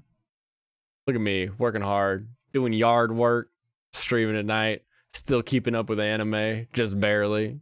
What's going on, Salty? How are you doing this evening? Oh my goodness. What is all this Bankai simping we have in here? Wait, no, Rukia's... Hold on, I gotta get really... Rukia, Bleach, Sword. The hell is it called then? From before Bankai? Yeah, what's before Bankai called? Just her Zanpakuto? Like, it doesn't have like a name or whatever. Waiting for a huge video to process. Biggest video you've ever seen. No one's ever had a bigger video than this. Let me tell you what. I have so much content. So much content in here. People will have things to watch until the day they die. But hopefully they'll push the like button and share it before that time comes. But this video is going to be amazing. It's going to be huge. So long as YouTube, you know, they don't like me so much. They don't like Salty. They want to put the foot on the back of the man, and they're gonna make sure the knee's on his neck, and he's not gonna make it too far. But you know what? He's okay. I'm turning into a bit of Italian as I'm talking this, so it's pretty good. But you know, we'll see. We'll see what happens. You know, you only do so much. Sometimes I gotta put a black square on something, make it pass the thing. Maybe I make a little beep beep beep beep beep noise as something's going on, so they don't catch it in a content ID. But we'll find out. I'm gonna get a little Mexican, a little bit of Iron Man, Mexican Iron Man in here. Where'd it go? I remember the days. So I've been doing some form of video editing since what, 2004. Pinnacle was the first video editing software I ever had, and I can remember back in the day trying to you set it up for rendering, and then you go to bed and you wake up the next day and it's halfway done, and then you're still hoping it, just fingers crossed, nothing crashes before it ends. And now it's like, you know, I'll export something that's a couple hours, and it takes time, but it's like, wow, that was 20 minutes. What used to take me 2 days. It's just mind-blowing how fast stuff works now. Crazy. E-Class, watch the first 2 episodes of Evangelion. You're liking it quite a bit. Welcome to the family. Kampai to you, my friend. Good luck with episode 7. Ooh, it's a banger. Oh, it's a banger, and I hope you love it. I hope you are ready for it. We look forward. We look forward as a team to your review. There you go. When you finish Evangelion, let me know. Let me know, because I will have you on, and we will talk about a first time viewing of Evangelion, because I can never have that again. I can't. I will never have what you are currently having. It's like the first time someone plays Dark Souls or Bloodborne. You're like, man, I remember the first time I played that. I had no idea it was down those stairs, and I had to go that way. Ooh, I wanted to go there. I wanted to do it. I wanted to see it. You know, and you know, don't overhype it. things have their flaws, but the first time you experience something and not knowing what's around the corner and then getting to see what's around the corner, that event in and of itself, I can never have again. So, you know, all of its flaws, all of its perks, all of its greatness. I'm excited. I'm excited to hear. Even if you trash it, even if you join Dennis, even if you and Dennis sit in the corner and you're like, you're an idiot that you like Evangelion. What are you, some kind of simp? What are you, little cat boy simp?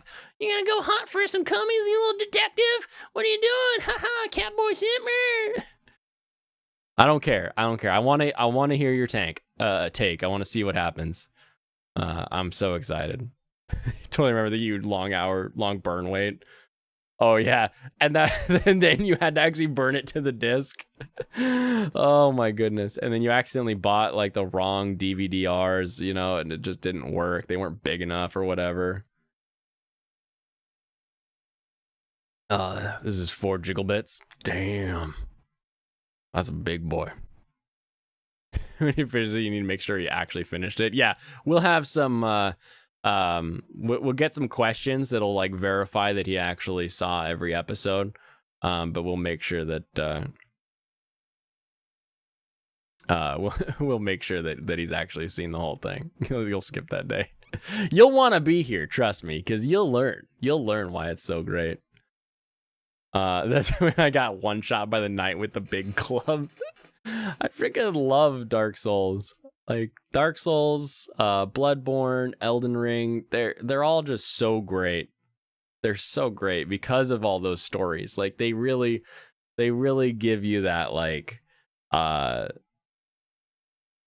you make the story of the game, because like in a game like Dark Souls, the story kind of happened and you're just in the environment now.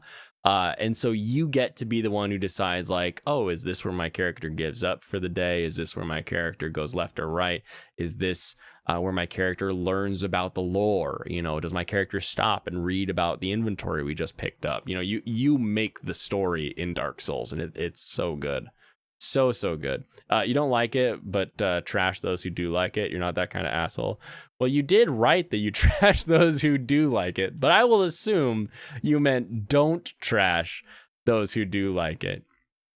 I'd prefer you trash me because it's more fun that way. Because if my opinion of an anime that I enjoy is destroyed by someone coming in here and saying, you know, I don't like that show because the main character is X, Y, and Z, and I lose my love of the show, I don't know that I liked that show in the first place. So we're all in good fun here. We're all in good fun. I don't take any of it as an asshole rant. So do it. You talk about the knight that drops the ring that you can wear. You mean Havel the Rock? Or is it Havel? Because it's Dark Souls, and we don't know if it was really Havel the Rock at the bottom of the tower. It could be just someone who found his armor. It could be someone who was on his team. You know, we don't know if it was Havel or not. And it's a dragon's tooth. It's not exactly a big club, so then you know that you found the wall. A wall.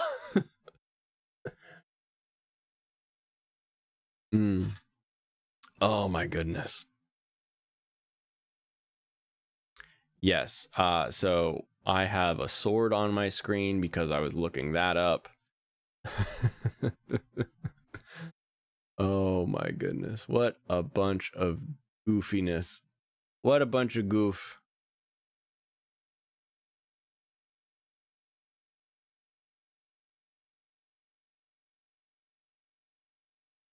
Oh my goodness. Oh my goodness. Fresh off the presses, our boy Louis Kemner coming out, hottest of takes,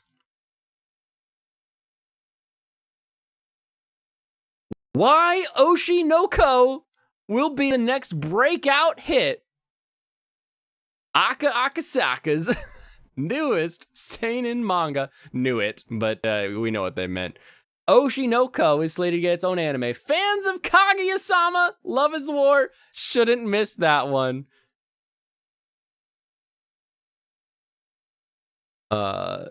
After all that shit that Trek fans and Star Wars fans have been getting for the last 6 years, you like to think that I'm at least better than the producers of those franchises.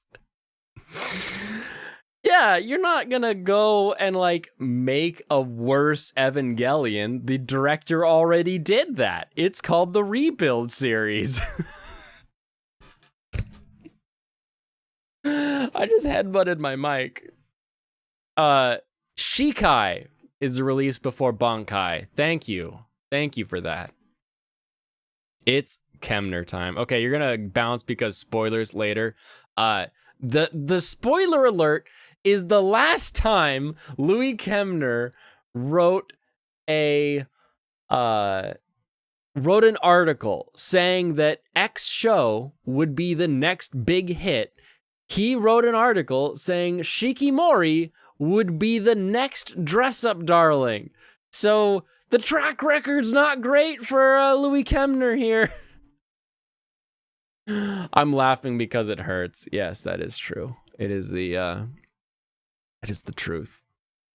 I have no idea about this because I like manga. I just don't read enough of it. I typically will like read a manga because the like anime IRL subreddit posts a page and it's funny to me, and I'll be like, oh, that's funny. What's the sauce? And I'll go down and I'll find the source and I'll read some of it.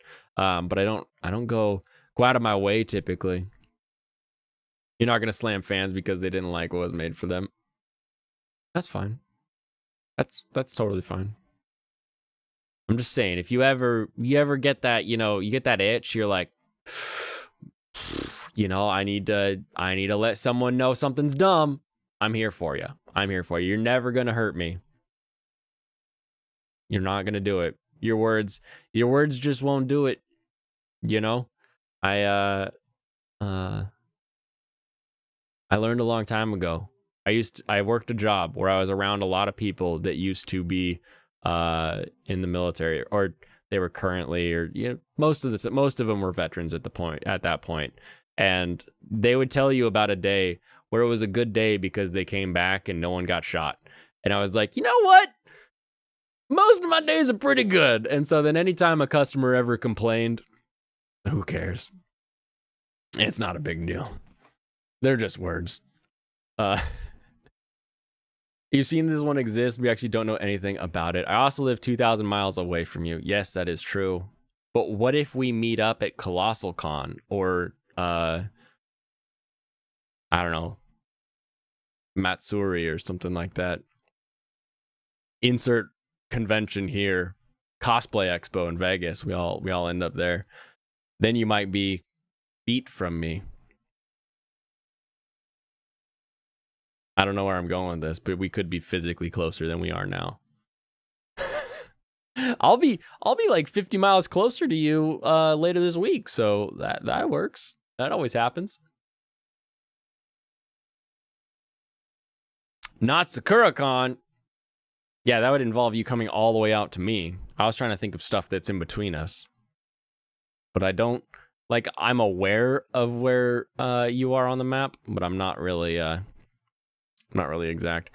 Okay, the manga's rated at 8.5, so it's probably really good. Now with their COVID restrictions, their goddamn mask policy. You know what the best part of Sakura-con was? Is I walked around the convention, I was like, most of the time the convention really smells like BO, but like, it doesn't smell bad this year. And then I took my mask off to like take a drink, and I was like, oh, it still smells like BO, but we're all, I might mask up every convention. How can I cosplay around wearing a mask so I don't have to smell everyone every year? That's what I'm gonna do. That's my new motto.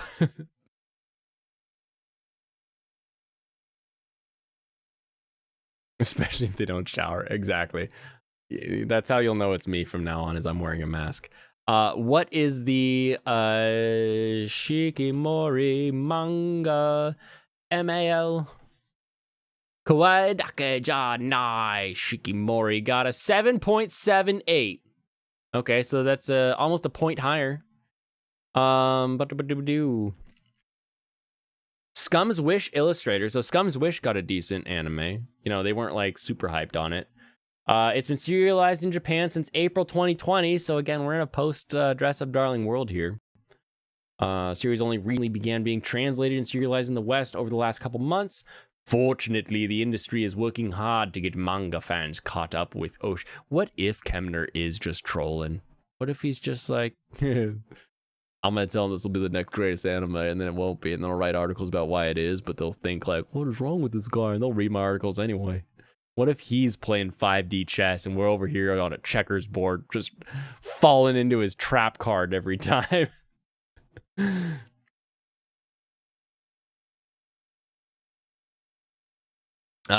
The industry is working hard to get manga fans.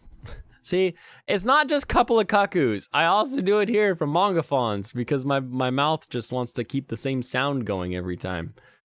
Manga fans caught up with Oshinoko's Japanese release. Better yet, Doga Kobo Studio Shikimori is not just Cutie fame. Will create Oshinoko's upcoming anime series. It's a good time to be an Akasaka fan. See, like that'd be my puppet rapping voice if I had like a little puppet me, like the dog. Okay, Doga Kobo. We can say Shikimori's not great, but that studio does work. That studio does work. There are some beautiful shots in Shikimori, as much as the show itself is kind of boring. Good night. Good night. Kampai to you, Dennis. Have a wonderful rest of your evening, and I look forward to seeing you in the future, and maybe being less than 2,000 miles away from you.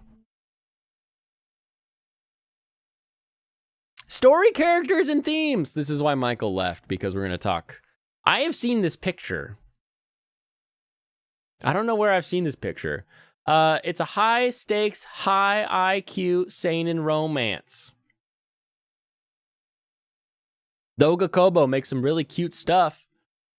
Let's just pull up Doga Kobo anime. No, I don't want the Annie List one. That one's a pain to read. Just give me their wiki.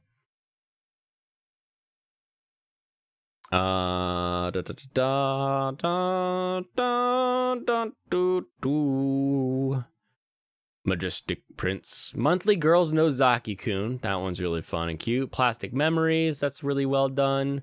Imoto Umaru-chan. I don't like that show, but only because I don't like that show. It has nothing to do with the animation or anything like that. So decent job there. New Game. I love me some New Game. So good job there. Gabriel Dropout. New Game 2 exclamation marks. Wata 10.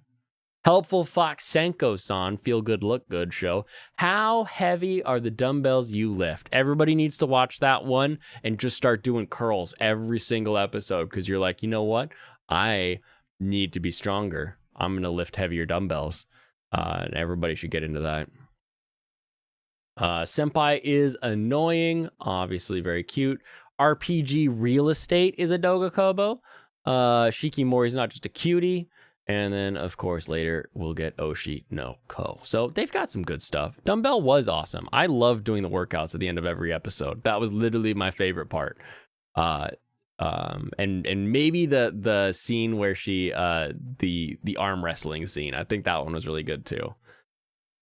But notably different way this time around. While Kaguya-sama is a drama-light comedy about a high school battle of wits, Oshi no Ko is primarily a drama with some partial isekai elements added in. Ooh, sprinkling. It's like RPG elements in your first-person shooter. We're just gonna throw it at you a little bit. A little pop for you. The supernatural plays a role as time, but never does it overshadow a very grounded, emotionally impactful drama of Oshi no Ko's compelling adolescent characters. That helps keep the story familiar and fresh at the same time, showing the breadth of Akasaka's creative abilities. Oshinoko focuses on the Japanese idol industry, the drama reality TV industry, and the child actor industry, all at once, with characters being involved in one or more of these fields. The protag is a rural gynecologist named Goro, a man in his mid-20s who's smitten with the popular teen idol Hoshino, and Goro's young female patient Sarina feels the same way. Tragedy strikes in Chapter 1 when a mysterious hooded man stabs Goro to death. Then Goro finds himself literally reborn as Ai's newborn baby boy, a child whom I must keep secret from the world, and Goro reborn under the name Aquamarine Hoshino isn't alone. He has a twin sister named Ruby. I have seen this anime. I forgot. Oh, there is another subreddit called Absolutely Not Anime IRL.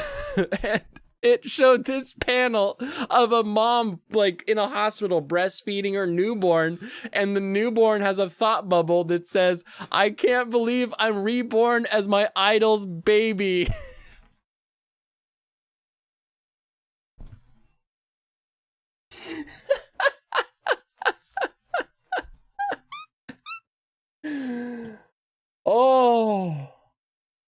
Oh my goodness. Oh my goodness. I'm not going to read the rest of that because Oh, did I see the Mother's Basement video called Stop Sleeping on the Lesbian Golf Mafia anime? I did not. I haven't watched a Mother's Basement video in forever. That guy and iDubbbz started having like takes where I was like, yeah, I don't agree with that take, so I just kind of like stopped watching them. But maybe I'll give it a viewage, give it a check, give it a peekaroonie, just to see what's up, because if the video follows the title, then yes, we all need to follow the title of that, and hopefully spreads the word and we get a dub, and it'll be a good dub because it's based in a foreign country, so it's always kind of fun. Disagree with a lot of his takes as well. Yeah, and it's like most of the time if I watch something like that, what I need to find is like an anime reviewer who has similar enough takes. Like I have enough disagreements with like Garnt that I don't 100% trust his opinion, but he and I see eye to eye on a lot of shows, and it has to do with us being both of similar ages. We've both been online watching anime for a really long time, so we're both really into the industry. So we have more similar takes than we have differing takes. So if he says this show really good, usually that show really good. We differ slightly on on some of the Wincest arcs that he tends to go through, but other than that, I tend to take it pretty well. He did call Rem a body pillow character. Oh,